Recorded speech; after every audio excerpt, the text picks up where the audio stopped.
Rangers, Ordem dos Arqueiros. Livro 1, Ruínas de Gorla.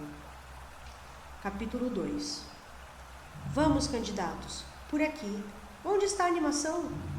O orientador, Martim, secretário do Barão Araldi, mais gritava que falava. Quando sua voz ecoou na antessala, os 5 protegidos se ergueram hesitantes dos longos bancos de madeira onde estavam sentados. Repetidamente nervosos, agora que o dia tinha finalmente chegado, começaram a andar devagar, relutantes em ser o primeiro a passar pela grande porta de ferro que Martim abria para eles. Venham, venham! Ele convocava impaciente, quando Alice finalmente decidiu ser a primeira, como Will imaginara que ela faria. Os outros acompanharam a graciosa garota loira. Agora que alguém tinha resolvido dar o primeiro passo, os demais se contentaram em segui-lo. Ao entrar no gabinete do barão, Will olhou ao redor curioso. Ele nunca havia estado naquela parte do castelo antes. Aquela torre, que abrigava o setor administrativo e os aposentos particulares do barão, raramente era visitada pelos subordinados, como os protegidos do castelo. O aposento era imenso. O teto parecia dominá-lo, e as paredes eram feitas de bloco de pedra maciça, unidos apenas por uma fina camada de argamassa.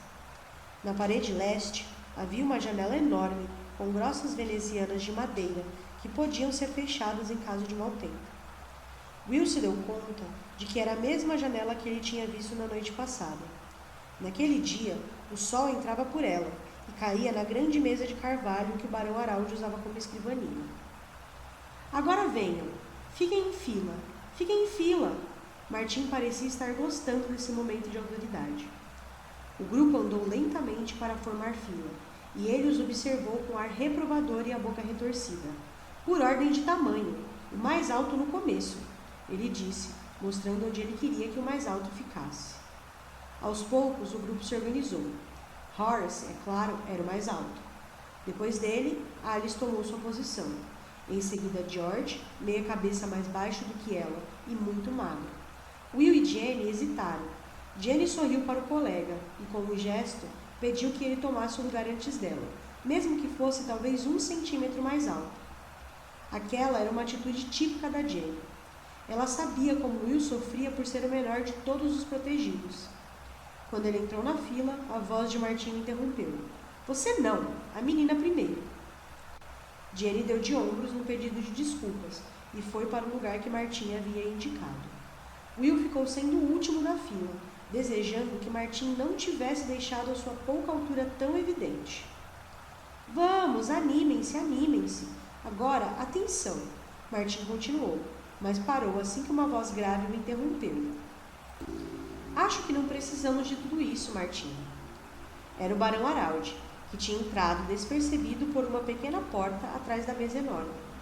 Martim colocou-se no que se considerava uma posição de sentido, com os cotovelos magros afastados do corpo, os calcanhares juntos, fazendo suas pernas tortas ficarem bem separadas na altura dos joelhos e a cabeça atirada para trás.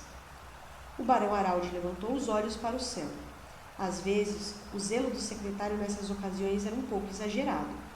O barão era um homem grande e musculoso, de ombros largos e cintura avantajada, como era necessário a um cavaleiro. Sabia-se bem, contudo, que o barão Araldi gostava de comer e beber, de modo que o seu tamanho não se devia somente aos músculos. Ele usava uma barba preta curta e bem aparada, que, assim como os cabelos, começava a mostrar alguns fios brancos por conta de seus 42 anos.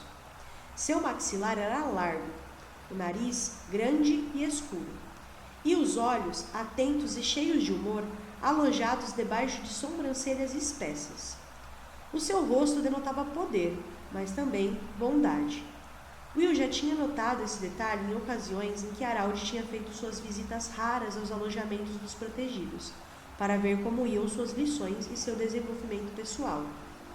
Senhor, Martim disse em voz alta, fazendo o barão estremecer um pouco. Os candidatos estão reunidos. Araldi respondeu com paciência. Estou vendo. Que tal pedir aos mestres de ofício que se juntem a nós? Sim, senhor, Martim respondeu, tentando bater os calcanhares. Como usava sapatos de couro macio e flexível, a tentativa não resultou em nada. Ele marchou em direção à porta principal do gabinete, com seus cotovelos e joelhos magros salientes, fazendo Will se lembrar de um galo. Quando Martim colocou a mão na maçaneta, o barão o chamou mais uma vez. Martim, ele disse suavemente. Quando o secretário se virou e olhou com curiosidade, o barão prosseguiu no mesmo tom calmo. Peça para virem, sem gritar. Mestres de ofício não gostam disso. Sim, senhor, Martim concordou, parecendo um pouco decepcionado. Ele abriu a porta e, com um esforço evidente para falar baixo, disse: Mestres de ofício, o barão está pronto. Os chefes da escola de ofícios entraram no aposento sem ordem pré-determinada. Como um grupo, eles se admiravam e respeitavam, e raramente participavam de um procedimento tão formal.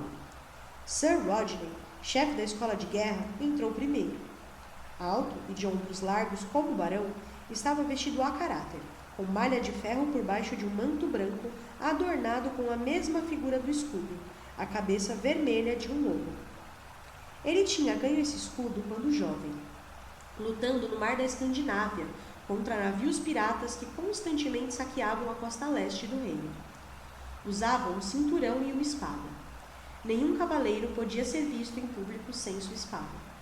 Ele tinha mais ou menos a idade do barão, olhos azuis e um rosto que seria extremamente bonito, se não fosse pelo nariz quebrado. Ostentava um bigode imenso, mas ao contrário do barão, não usava barba. Em seguida veio Ulf, o mestre da cavalaria, responsável pelo cuidado e treinamento dos fortes cavalos de batalha do castelo. Tinha olhos castanhos, cheios de esperteza, braços fortes e musculosos e punhos grossos. Usava um simples colete de couro sobre uma camisa de lã e calças coladas ao corpo. Altas botas de equitação feitas de couro macio cobriam seus joelhos. Lady Pauline seguiu-se a Ulf. Magra, elegante e de cabelos grisalhos, ela tinha sido muito bonita na juventude e ainda mostrava graça e estilo, capazes de virar a cabeça dos homens. Lady Pauline, que tinha conquistado esse título por seu trabalho na política externa do reino, era chefe do serviço diplomático em Redmond. O barão Harald tinha suas habilidades em alta conta, e ela era uma de suas mais íntimas conselheiras e confidentes.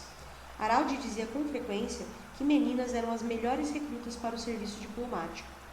Elas costumavam ser mais sutis do que os rapazes, que gravitavam naturalmente para a escola de guerra. E enquanto os garotos quase sempre usavam a força física para resolver os problemas, as meninas sabiam usar a inteligência. Talvez fosse apenas uma coincidência que Nigel, o mestre escriba, acompanhasse Lady Pauline de perto. Eles discutiam assuntos de interesse mútuo, enquanto esperavam o chamado de Martim. Além de colegas de profissão, Nigel e Pauline eram bons amigos. Eram os escribas treinados de Nigel que preparavam os documentos e comunicados oficiais que tantas vezes eram entregues pelos diplomatas de Pauline. Ele também dava conselhos sobre as palavras exatas a serem usadas nesses documentos e tinha profundos conhecimentos em assuntos legais. Nigel era um homem pequeno e magro, com um rosto inteligente e curioso, que fazia Will se lembrar de um furão. Seus cabelos eram pretos e brilhantes, suas feições eram finas, e os olhos escuros nunca paravam de observar o aposento. Mestre Chubb, o cozinheiro-chefe, entrou por último. Como não poderia deixar de ser, ele era um homem gordo e barrigudo, que usava uma jaqueta branca de cozinheiro e um chapéu alto. Dizia-se que tinha um gênio terrível e que podia se inflamar tão depressa quanto o óleo derramado no fogão. Portanto, a maioria dos protegidos o tratava com muito cuidado. Com o rosto corado e cabelos ruivos que rareavam rapidamente, o mestre Chubb levava uma colher de pau para onde quer que ele fosse. Era um membro extraoficial da equipe e também usada muitas vezes como arma de ataque, aterrissando com um barulho forte na cabeça dos aprendizes mais descuidados, esquecidos e lentos. Entre os protegidos, Jennifer era a única que via Chubb como um tipo de herói. Ela já tinha declarado sua intenção de trabalhar para ele e aprender suas técnicas, com ou sem colher de pau. Naturalmente, haviam outros mestres. O armeiro e o ferreiro eram dois deles, mas somente os mestres de ofício que tinham vagas no momento para novos aprendizes se apresentariam naquele dia. Os mestres de ofício estão reunidos, senhor, Martim anunciou elevando a voz, como se falar alto desse mais importância à ocasião. Mais uma vez, o barão levantou os olhos para o céu. Como se eu não tivesse vendo, ele disse em voz baixa. Bom dia, Lady Pauline. Bom dia, senhores. Ele acrescentou num tom mais formal. Os presentes responderam, e o barão se virou mais uma vez para Martim. Será que podemos começar? Martim balançou a cabeça várias vezes, consultou um maço de notas que segurava nas mãos e marchou até a fileira de candidatos. Muito bem, o barão está esperando. O barão está esperando. Quem vai ser o primeiro? Will, de olhos baixos, apoiando o peso do corpo ora num pé, ora no outro, nervoso, de repente teve a estranha sensação de que estava sendo observado. Ele olhou para cima e, com surpresa, encontrou o olhar sombrio e misterioso de Halt, o arqueiro. Will não o tinha visto e imaginou que ele tivesse usado uma porta lateral para entrar no aposento enquanto a atenção de todos estava voltada para os mestres de ofício. Agora ele estava parado atrás da cadeira do barão, ligeiramente inclinado para o lado, usando as suas roupas comuns, cinza e marrons, e coberto por sua longa túnica verde e cinza de arqueiro. Halt era uma pessoa assustadora, que tinha o hábito de se aproximar quando menos se esperava e sem fazer ouvir. Os moradores supersticiosos da vila acreditavam que os arqueiros praticavam uma forma de magia que os tornava invisíveis às pessoas comuns. Will não sabia se acreditava nisso. Ele se perguntou por que Halt estaria ali naquele dia. O homem não era reconhecido como um dos mestres de ofício, e até onde Will sabia, nunca tinha participado de uma seleção de escolha antes. Abruptamente, Halt tirou o olhar de Will, e este teve a impressão de que a luz tinha se apagado. Ele percebeu que Martim estava falando outra vez. O secretário tinha o hábito de repetir as frases como se fosse seguido pelo próprio ego. Então, quem será o primeiro? Quem será o primeiro? Por que não começamos com o primeiro da fila? Disse o barão suspirando, e Martim acenou várias vezes com a cabeça. Claro, senhor, claro. O primeiro da fila dê um passo à frente e se aproxime do barão. Depois de um momento de hesitação, Horace se adiantou e ficou em posição de sentido. O barão o analisou por alguns segundos. Seu nome? Ele perguntou, e Horace respondeu, sem saber exatamente como se dirigir ao barão. Horace Altman, senhor, meu senhor. E você tem alguma preferência, Horace? O barão perguntou, com ar de quem conhece a resposta antes mesmo de ouvi-la. Escola de guerra, senhor. Horace respondeu com firmeza. O barão acenou afirmativamente com a cabeça. Era o que imaginava. Ele olhou para Rodney, que, pensativo, estava analisando o garoto e avaliando suas qualidades. Mestre de guerra? O barão chamou. Normalmente, ele chamava Rodney pelo primeiro nome, e não pelo título, mas aquela era uma ocasião formal. O mesmo se aplicava a Rodney, que num dia como aquele usava a forma meu senhor. O grande cavaleiro deu um passo à frente, fazendo a malha de ferro e as esporas tinirem levemente quando ele se aproximava de Horace. Olhou o rapaz da cabeça aos pés, e então passou por trás dele. A cabeça do garoto começou a acompanhar seu movimento. Quieto! Sir Rodney ordenou. O menino ficou imóvel e olhou direto para a frente. Parece forte o suficiente, meu senhor, e sempre posso usar novos alunos. Ele esfregou o queixo com a mão. Você sabe cavalgar, Horace? Por um instante, quando percebeu que essa poderia ser um obstáculo para a sua escolha, Horace ficou sem saber o que dizer. Não, senhor, Ele estava para acrescentar que os protegidos do castelo tinham poucas oportunidades de aprender a cavalgar, mas Sir Rodney o interrompeu. Não importa, você pode aprender. O grande cavaleiro olhou para o barão e acenou. Muito bem, meu senhor, vou levar o garoto para a escola de guerra, onde ficará pelo período de 3 meses de experiência. O barão escreveu algo numa folha de papel que se encontrava diante dele, e sorriu levemente para o alegre e muito aliviado jovem à sua frente. Parabéns, Horace! Apresente-se à escola de guerra amanhã cedo, às 8 horas em ponto. Sim, senhor, respondeu Horace com um sorriso largo. Ele se virou para Sir Rodney e fez uma pequena reverência. Obrigado, senhor. Não me agradeça ainda, o cavaleiro respondeu com ar de mistério. Você não sabe o que o espera.